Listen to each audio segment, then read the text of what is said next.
Okay, alright. Update po tayo sa Kim Pao ganap for today, guys. Update po tayo, ha?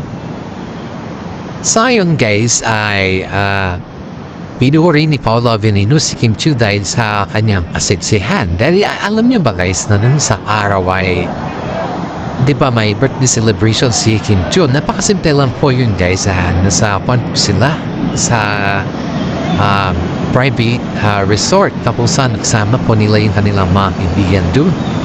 Tayo din dito sa ating mga legit na sources ay grabe yung eksena dun, guys. Grabe yung pakilig factor.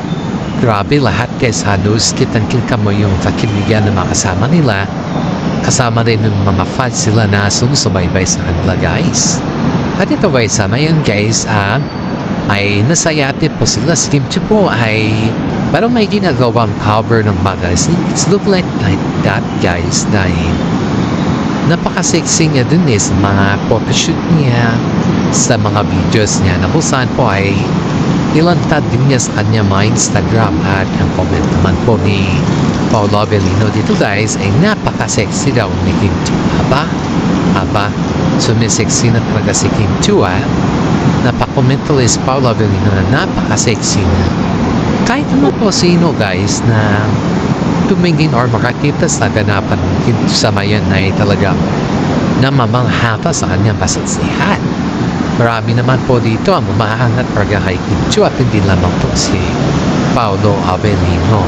Ito na naman yung ganap niya dun, guys, ang dami talaga mga videos or mga pictures na nakuhaan dun kay Kim Chiu. Siyempre, kitang-kita mo or lantaran kasi yung kasaksihan ni Kim Chiu dun, guys, ay wala po tayo masasabi kundi tama po naman si Paolo Avellino. Sa ngayon, guys, sabi daw ni Paolo ay lalo daw siyang nainap kay Kim Chiu dahil nakikita niya talaga yung mga photoshoots or yung mga videos na pinupost ni Tito. Pero in fairness, habang nasushoot po siya sa yate ay kasama din po niya dyan si Paolo Avellino, guys. Kaya huwag po tayong kukurap dahil hindi naman natin nakikita mga videos na kasama si Paolo Avellino. Pero si Paolo din po ay siya yung kumukuha sa kanya ng video kaya hindi po natin siya nakikita sa kanyang video. Aba, mami ni Paolo, guys, humihingi na ng ako sa dalawa. Aba, syempre naman, guys, kahit naman siguro sino lahat naman ng mga lahat sa lolo ay kapag nagkaedad na yung kanilang anak ay humihingi na talaga sila ng apo. Kaya nila Paolo Avellino at saka si Kim Chiu, guys. Si mami po ni Paolo ay humihingi na po ng apo kay Paolo. Siyempre, iba naman yung galing kay Kim Chiu. Iba naman yung tambalan nila Paolo at saka si Kim Chiu. Iba naman yung kay LJ, diba? Kanya naman talaga, guys, iba-iba. Siyempre, pagbigyan mo na lang yung matanda dahil lang buhay naman ay weather lang. Hindi mo alam kung kailan ka mamamatay at kung hindi mo alam kung buhay ka. Hinihingi na po yung apo kila Paolo Avellino at saka Kim Chiu ayon dito sa ating legit sources ay dahil para kasing sa sobrang project o sa sobrang busy kasi ng dalawa pero hindi kasi nila yung bang wala sa plano, hindi naman sa wala sa plano, guys, pero parang malayo pa kasi yung sa kanila yung tinatawag na engagement or yung kasal pa. Pero yung dalawang parig na parents, both side nila, guys, ay humihingi na sila ng apo sa kanila. Ay ito na naman si Kim Chiu, guys, sabi sa kanya patapusin lahat ng mga projects kung ano meron sa kanila sa ngayon. And then after that ay siyempre siguradong tayo din. Aba, talagang gusto nila yung tambalan nila tungkol sa si Paolo Avellino, guys. Talagang gusto na nila. Aba, siyempre, ito naman si Kim niya dami pa kasi nilang mga project, guys. Kaya siyempre, ikaw naman artista na sikat, mas mauna mo na yung mga project bago na mamamayan. Kasi nakapagkintay ng mga mamayan, di ba? Sabi naman ni Kim Chiu, patapusin lahat ng Manila project and after that, doon na sila mag-start ng tinatawag nila family moment pa yung move on sila ni Paolo Avellino.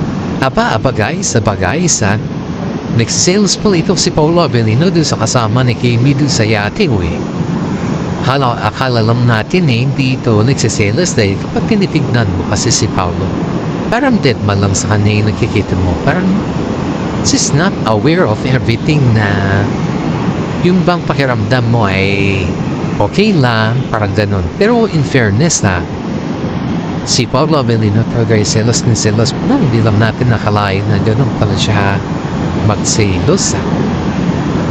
Pero siyempre, galamay naman ni Kim Chu yung pagsaselos si Paolo. Alam niya naman at saka ramdam niya naman. Tuwing nagsaselos si Paolo guys, ay tinitignan na lang siya ni Kim Chu, tinitignan na ng maayos at yan ay nilalambing niya. And siyempre naman, kahit naman siguro sino magsaselos niya, sa ganda pa naman ni Kim Chu. Itong mga fans sa atin guys, may isang actress na feeling fans sila Kim Chu, pero pagdating naman sa mga comment factor guys, ay siya yung number 1 na nagko-comment ng mga negatibo. Yun yung para sa atin bilang isang fans, yun yung kagalit-galit na eksena pa. Dahil pag ikaw naman ay isang loyalista na fans ng Kim Pao, huwag ka naman magawa ng mga bagay-bagay na ikakagalit ng mga kapwa pang loyalista din. Pero in fairness dito guys, lantara talaga yung ginawa niya dahil ang sabi niya, si Paolo Avellino daw, ginagamit niya lang daw si Kim Chu para sa sarili niyang interes. Aba, wala namang katotohanan niya. Yung nagsasabi mo, actress?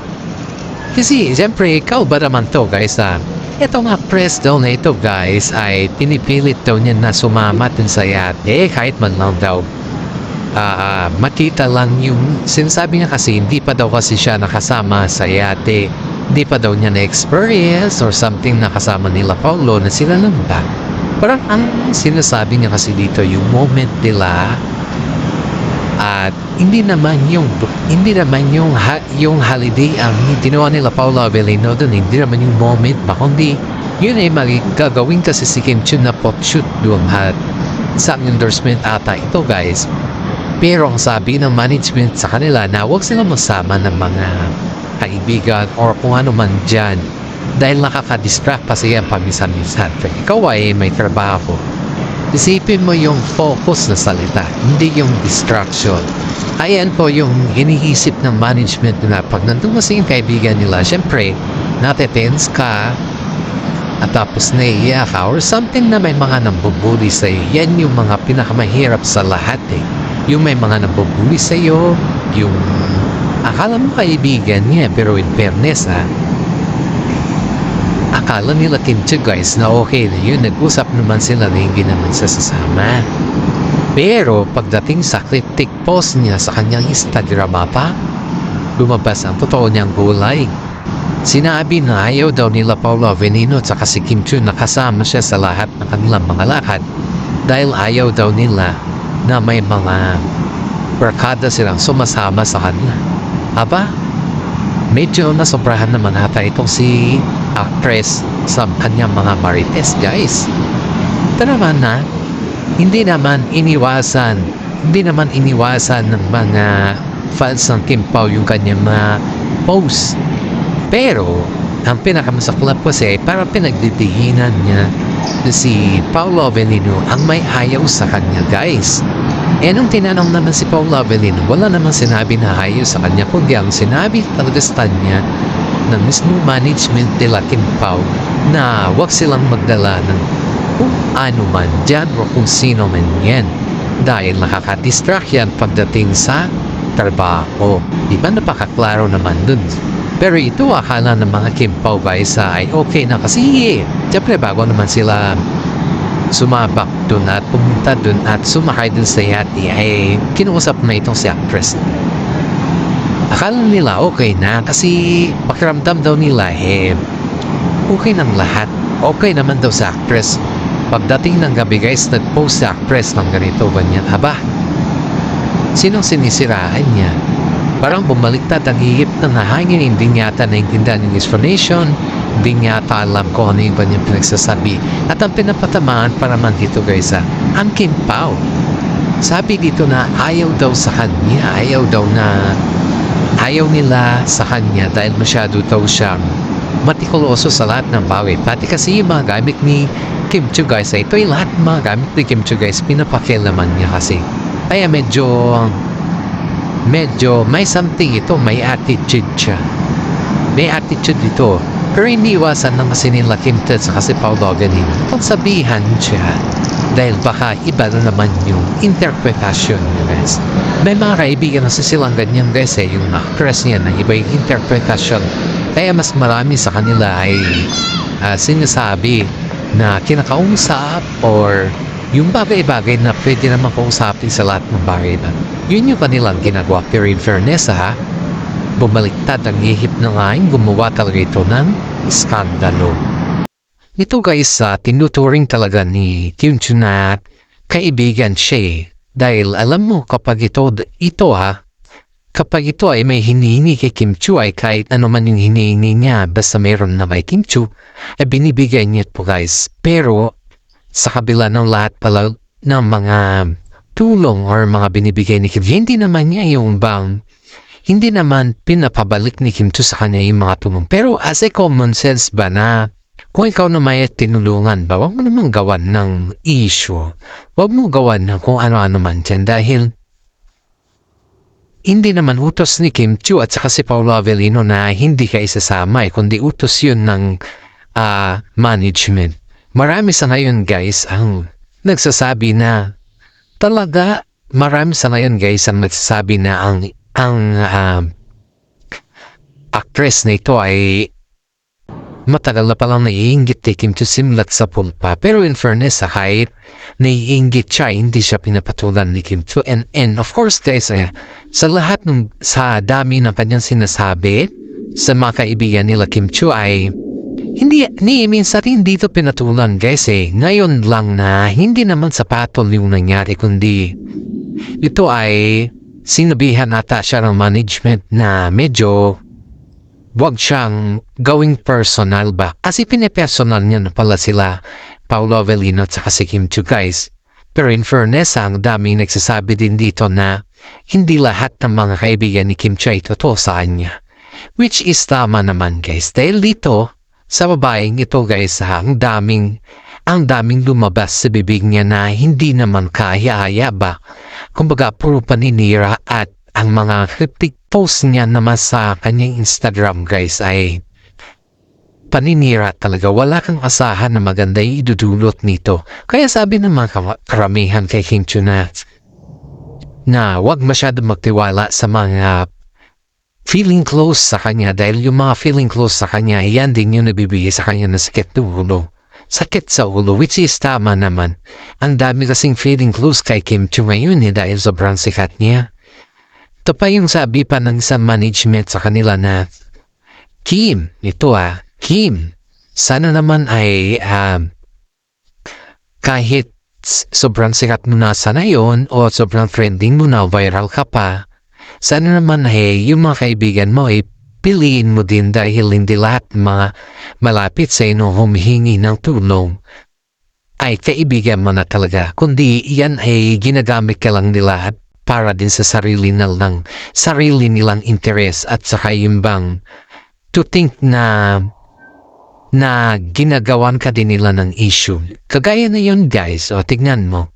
Kinulungan ito ni Kim Chiu noon tapos ngayon may issue lang dahil dun sa hindi daw siya isinama. Hindi naman kasalanan nila Kim Chiu kasi Paolo Avellino kung hindi siya isinama dahil ang purpose naman talaga dun sa yate, dun sa yacht ay yung mag-picture sila gumawa ng video para sa endorsement ni Kim Chiu. Hindi naman yun, kumbaga hindi naman yun yung holiday or yung bakasyon Kasi kung bakasyon naman guys, of course isasama siya. Kaso nga ng project kasi ito, nag-endorse sila, gumagawa talaga sila ng mga pictures para sa magazine, para sa calendar ba. Pero ito ay hindi, parang hindi siya artista guys kung mag-isip. Parang yung gusto niya talagang masusunod. Ganun siya mag-isip guys. Kaya ang daming sinasabi yung mga tao na, bakit ganito ito mag-isip? Bakit parang hindi niya iniisip na parehas lang naman silang artista eh. Alam din niyo kung ano yung point ng management. Kasi lahat ng mga artista may mga management yan. Kaya maraming mga netizen po ang nagsasabi na medyo dahan-dahan muna si Kim Chiu sa kanya mga kaibigan dahil hindi lahat ng mga kaibigan niya ay totoo sa kanya. Ito pa guys, ayon din dito sa ating mga legit na sources ay si Paolo Avellino ay medyo nainis dito sa actress na to. Kaso nga lang, si Kim Chiu kasi, huwag mo nang patulan. Ikaw din yung walang isip niya pag pinapatulan mo. Yun yung sagot niya yun yung sabi niya kay Paolo. Kaya si Paolo na po ay nanahimik na.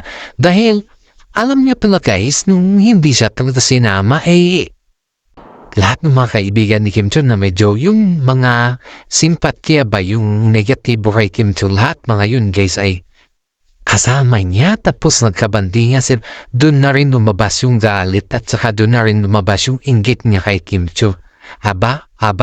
Naiinggit pala siya kay Kim Chiu, bakit ganun yung kanyang arte? Diba? Kung naiinggit ka, gumawa ka ng mga bagay-bagay na hindi kinaiinggitan. Saka gumawa ka din ng mga bagay-bagay na yung bang alam mo, mahalin ka ng mga netizen, di ba? Yan yung katotohanan dito kasi, yung gumawa ka ng bagay-bagay na mahalin ka ng netizen, hindi yung yung mainggit ka. Shout out naman muna tayo guys. Shout out tayo sa mga senior citizen dyan. Alam ko marami kayo dyan guys. Sa mga love na love pong senior citizen na nanonood at sumusubaybay sa atin. Maraming salamat po. Sa mga fans natin din dyan, maraming salamat din po. Paki-like and share naman po yung ating YouTube channel. Isang malaking tulong na po to para sa ating lahat. God bless po at ingat po tayo palagi.